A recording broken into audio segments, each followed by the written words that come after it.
Halo semuanya, welcome to Joy Online Service. Sudah lama nggak ketemu Uncle Ganda.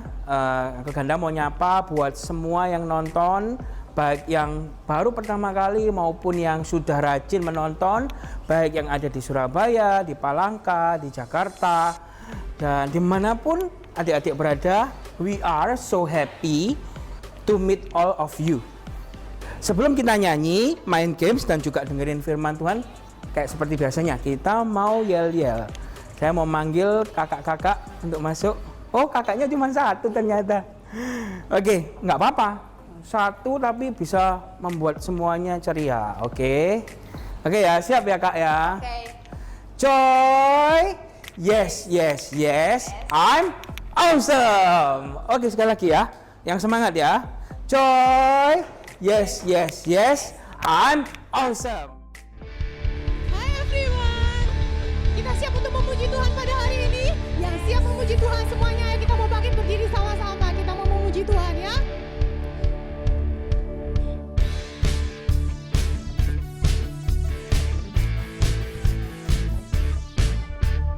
Saya bukan pasukan berjalan, pasukan berkuda, pasukan menembak.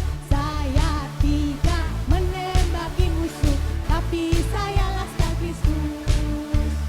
Saya laskar Kristus, siap gerak dor. Saya laskar Kristus, siap gerak dor. Saya tidak menembaki musuh, tapi saya laskar Kristus. Saya bukan pasukan berjalan, pasukan berkuda, pasukan menembak. Saya tidak menembaki musuh, tapi saya laskar Kristus. Saya laskar Kristus, siap gerak dor. Saya laskar Kristus, siap gerak dor. Saya tidak menembaki musuh, tapi saya laskar Kristus. Kalau kau anak Tuhan, tepuk tangan. Kalau kau anak Tuhan, tepuk tangan. Kalau kau anak Tuhan, mari kita lakukan. Kalau kau anak Tuhan, tepuk tangan. Kalau kau anak Tuhan, injak bumi. Kalau kau anak Tuhan, injak bumi.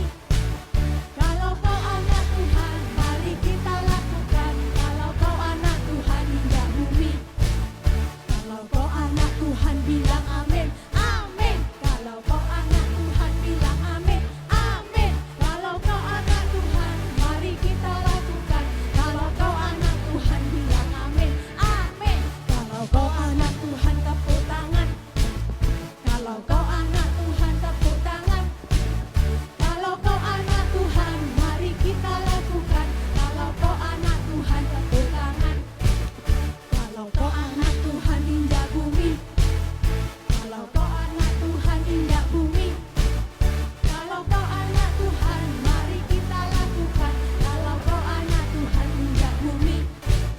Kalau kau anak Tuhan, bilang amin, amin. Kalau kau anak Tuhan, bilang amin, amin. Kalau kau anak Tuhan, mari kita lakukan. Kalau kau anak Tuhan, bilang amin, amin. Tepuk tangan dong bersama Tuhan Yesus kita.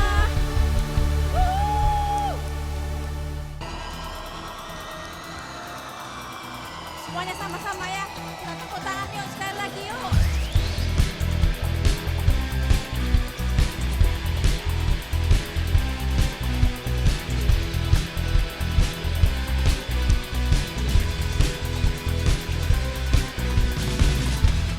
Ku bersandar padamu,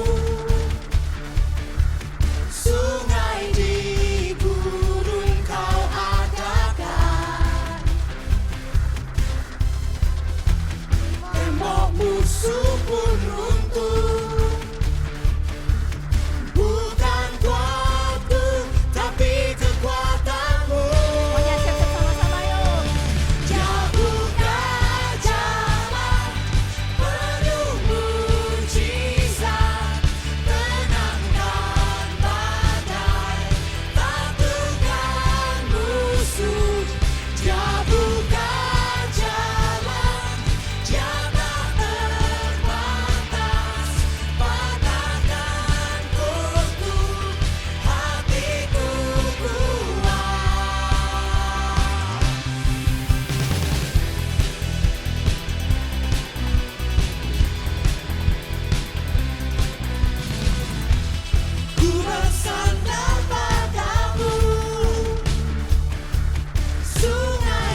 Mari kita siapkan hati kita untuk masuk dalam penyembahan.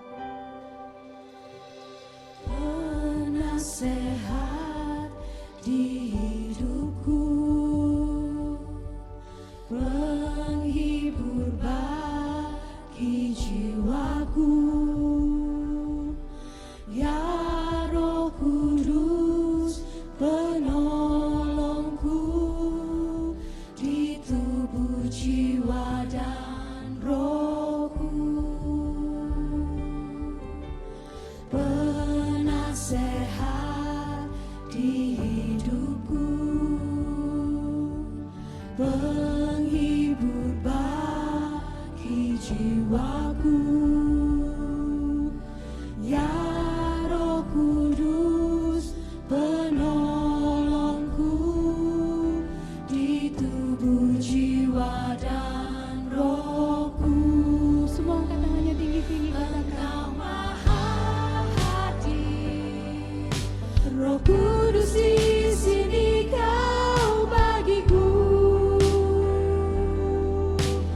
pimpin hidupku dan jalanku, kuasa-Mu hidupkan jiwaku,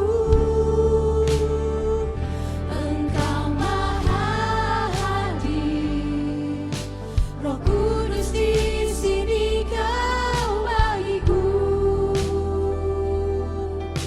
naungi hidupku dan jalanku, kuasa-Mu terjadi bagiku.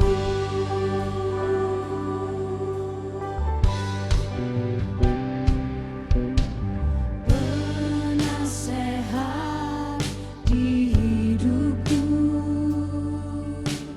penghibur bagi jiwaku, ya Roh Kudus penolongku di tubuh, jiwa dan rohku, Engkau Maha Hadir, Roh Kudus di sini kau bagiku, pimpin hidupku dan jalanku, kuasa-Mu hidupkan jiwaku, Engkau Maha Hadir, Roh Kudus di sini kau bagiku, naungi hidupku dan jalanku, kuasa-Mu terjadi bagiku. Kita sama-sama mau menyembah Tuhan. Katakan terima kasih Tuhan. Terima kasih buat penyertaan-Mu Tuhan. Terima kasih buat kebaikan-Mu Tuhan. Terima kasih Tuhan buat kesehatan yang Tuhan berikan. Terima kasih Tuhan buat berkat-berkat yang Tuhan sudah sediakan. Terima kasih Tuhan untuk setiap kehadiran-Mu atas kehidupan kami. Semua katakan terima kasih Tuhan. Terima kasih Tuhan. Haleluya, haleluya. Kita mau menyembah Tuhan lebih lagi. Kita tinggikan nama-Nya. Terima kasih Tuhan. Sebut namanya Yesus. Terima kasih Tuhan. Haleluya, haleluya. Kita mau meninggikan nama-Nya. Haleluya Tuhan. Terima kasih Tuhan. Terima kasih buat kebaikan-Mu, buat kasih setia-Mu Tuhan.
Engkau ada di dekat dengan kami saat ini Tuhan. Dimanapun anak-anak-Mu berada, Engkau ada di dekat kami ya Tuhan.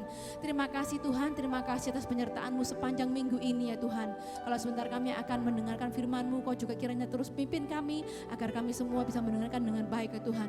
Dan kami percaya Tuhan, Kau ada di sekitar kami. Terima kasih Tuhan, kami serahkan semuanya ke dalam tangan-Mu. Hari dalam nama Tuhan Yesus, semua yang percaya katakan, amin. Tepuk tangan sekali lagi dong. Yes, haleluya.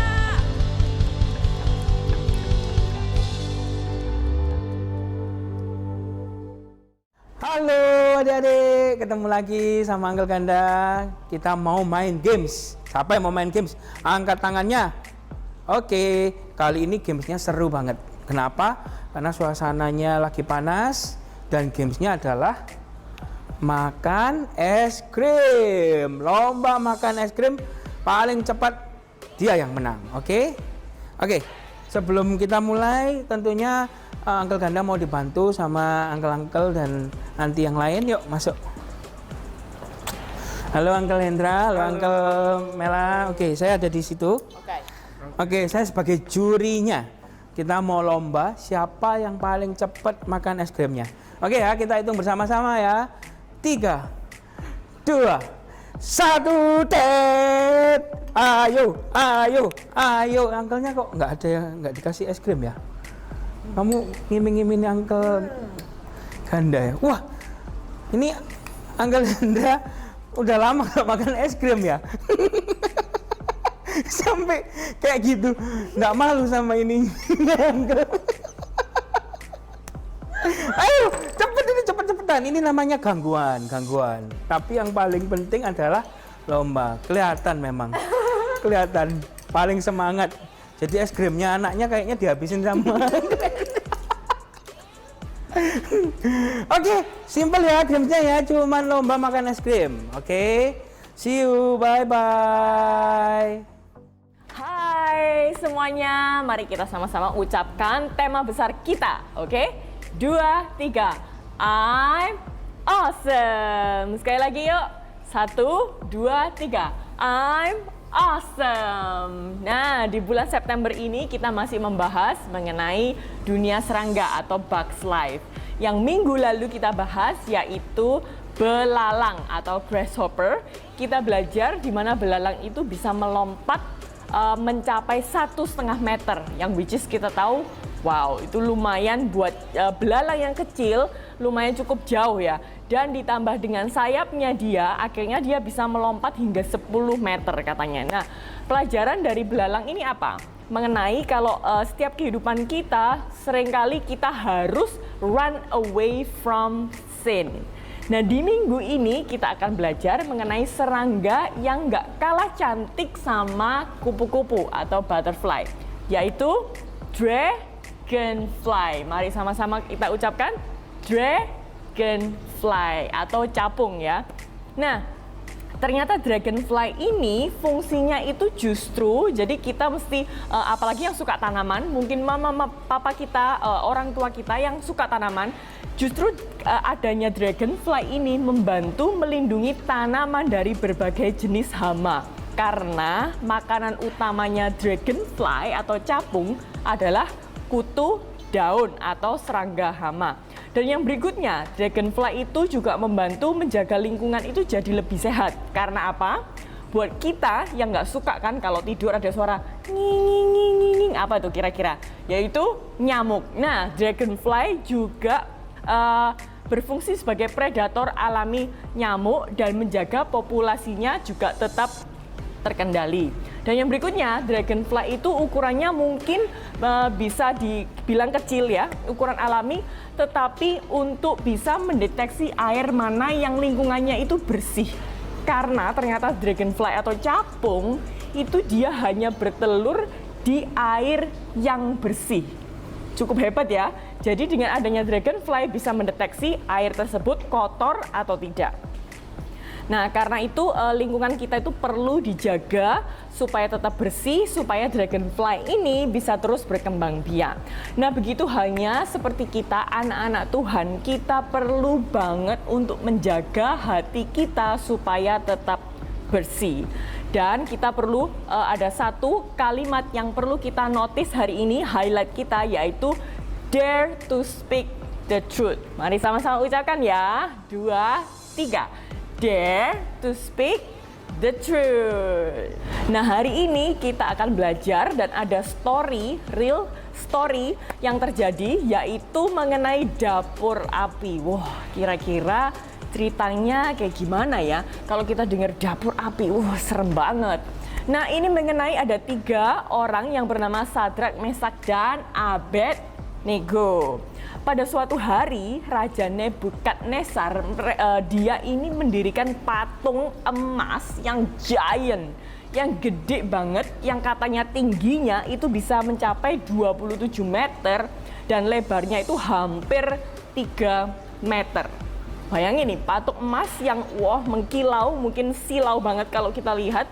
Dan tingginya itu bisa mencapai 27 meter dan lebarnya 3 meter. Berarti kita tahu mungkin dibandingkan dengan orang-orang yang lain, kelihatan kan ya?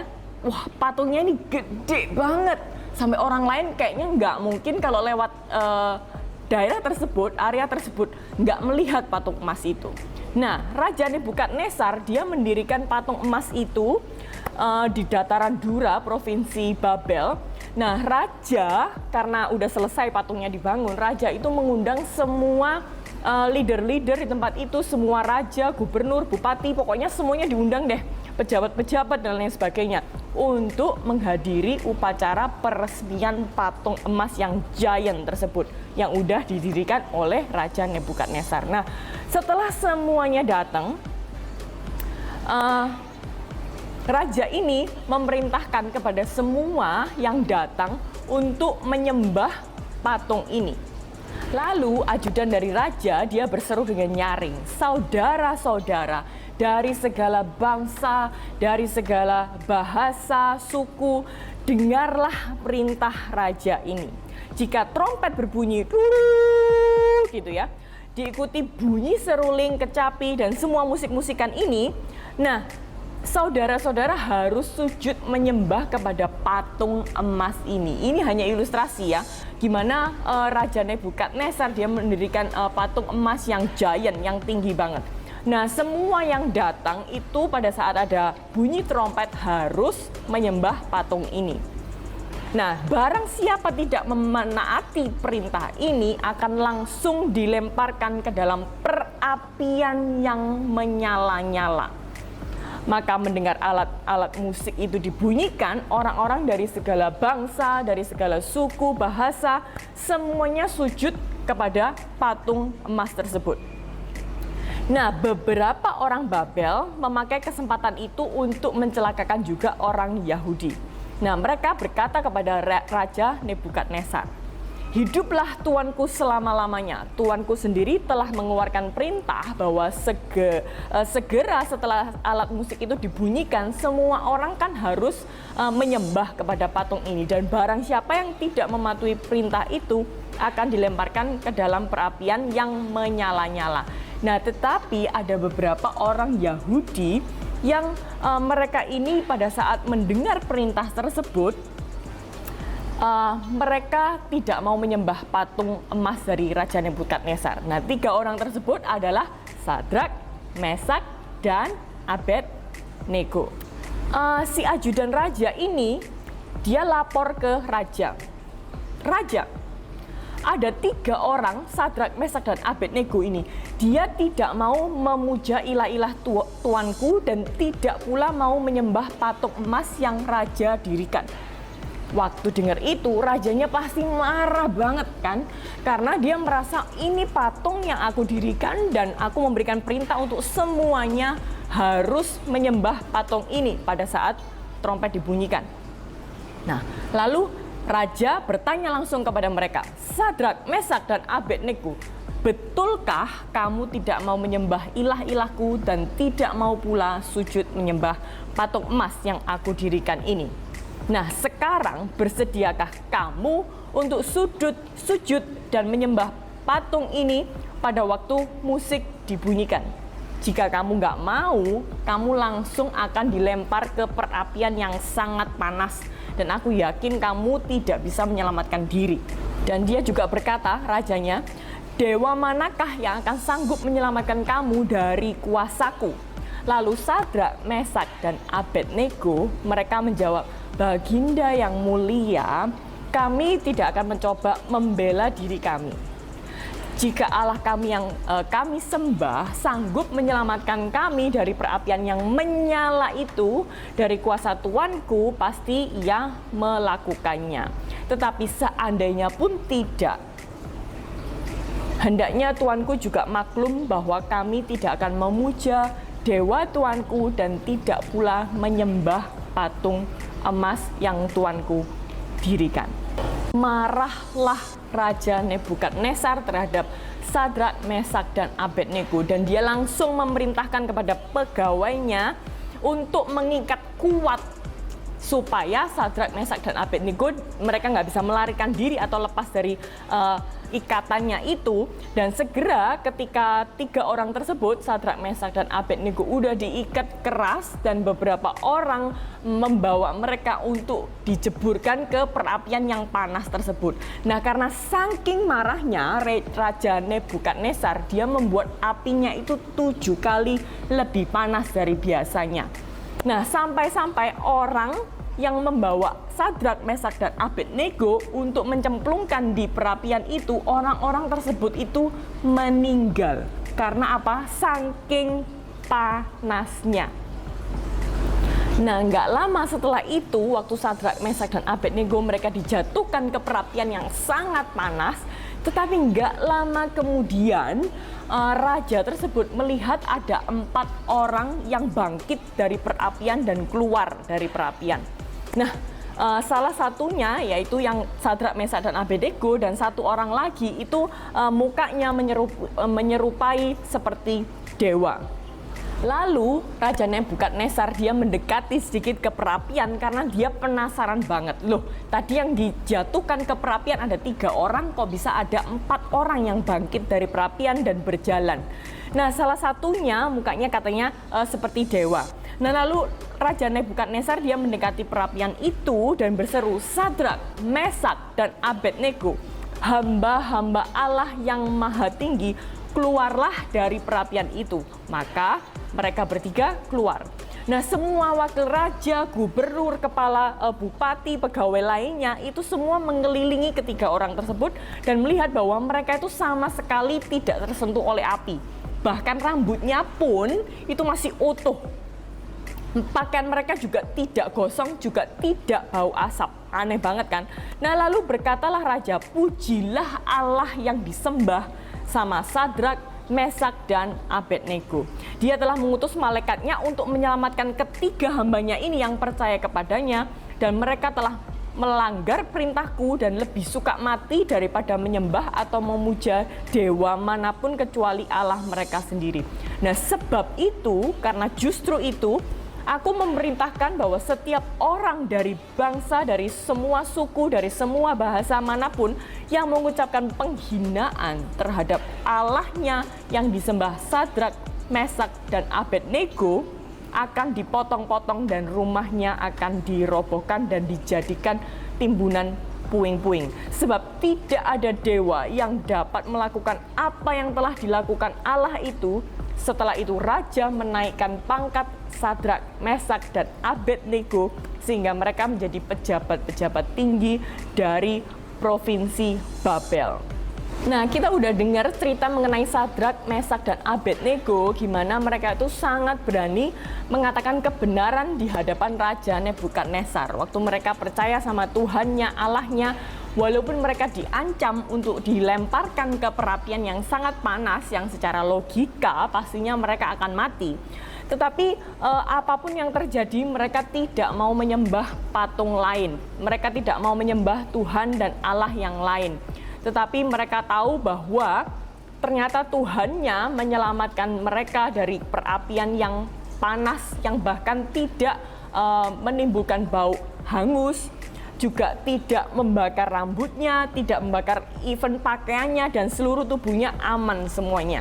Nah, jadi gimana nih guys, kalau kita seandainya jadi Sadrak, Mesak, dan Abednego, kira-kira kita bisa dare to speak the truth gak ya? You guys dare to speak the truth or not? Berani nggak setiap kita untuk ngomong dan bilang yang sesungguhnya, yang kebenarannya?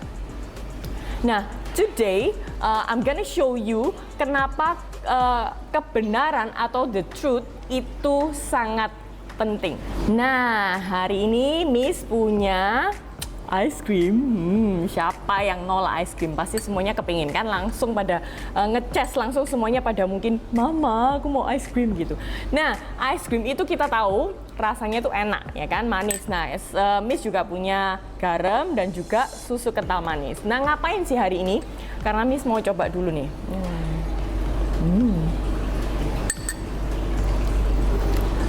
Ice cream tuh rasanya enak ya kan, manis, milky banget. Nah, tapi nih Miss punya juga ilustrasi mengenai garam.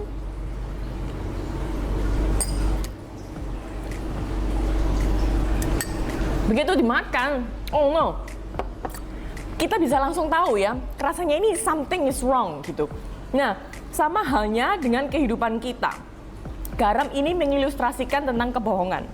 Kalau kita udah mulai nggak berani mengatakan kebenaran, kita mulai berani artinya berbohong.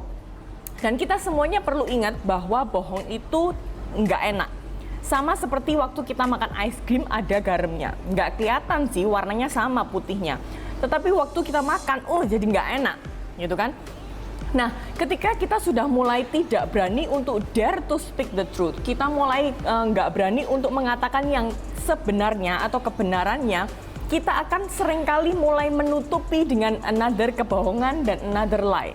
Sama seperti waktu es krim sudah dikasih garam, lalu ya, coba ya, kan Miss udah campur sama garam kan, rasanya. Nah, lalu di ice cream ini yang ada garamnya dicampur dan dituangin saus coklat yang begitu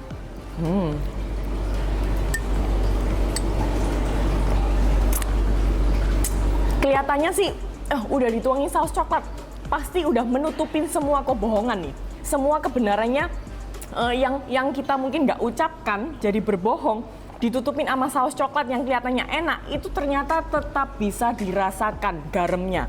Yang which is adalah kita belajar di mana waktu kita itu mulai berbohong dan nggak mengatakan yang sebenarnya, itu bisa dirasakan walaupun kita itu berusaha menutupin dengan another lie, another kebohongan, tetap aja pasti bisa dirasakan. Dan kita perlu ingat sama-sama hari ini, the truth itu rasanya enak seperti ice cream, ya kan? Tetapi lies atau kebohongan itu nggak enak rasanya seperti ice cream kalau dicampur dengan garam.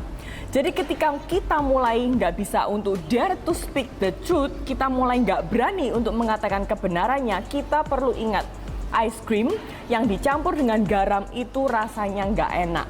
Walaupun ditutupin dengan saus coklat pun tetap kelihatan rasanya nggak enak. Jadi kita belajar hari ini, mari kita sama-sama ucapkan dare to speak the truth. 2, 3. Dare to speak the truth. Oke, cerita ayat Alkitab minggu ini kita ambil di Daniel 3 or Daniel chapter 3. Untuk ayat hafalan minggu ini di Amsal 12 ayat 22. Tuhan benci kepada pendusta, tapi ia senang dengan orang yang jujur. Or Proverbs 12 verse 22. The Lord detests lying lips, but He delight in those who tell the truth. Oke, mari kita berdoa. Tuhan Yesus, terima kasih kami boleh belajar firman hari ini tentang berkata dengan jujur atau benar Tuhan. Tuhan, ajarkan setiap kami dari kami mulai muda, kami harus berani untuk berkata jujur sehingga saat kami dewasa itu sudah menjadi kebiasaan kami untuk berbuat jujur Tuhan. Tuhan berkati setiap kami dan tentunya kedua orang tua kami, jagai kesehatan kami yang terpenting Tuhan, sehingga kami boleh melakukan segala aktivitas dalam minggu ini. Terima kasih Tuhan Yesus, kami berdoa dan mengucap syukur. Haleluya, amin. Dengan demikian berakhirlah acara Joy Online Service hari ini. Jangan lupa buat semua adik-adik, mama, papa yang membantu adik-adiknya untuk melihat YouTube, jangan lupa untuk subscribe, komen, dan pastinya komen yang positif ya, jangan yang negatif ya. See you next week, bye-bye.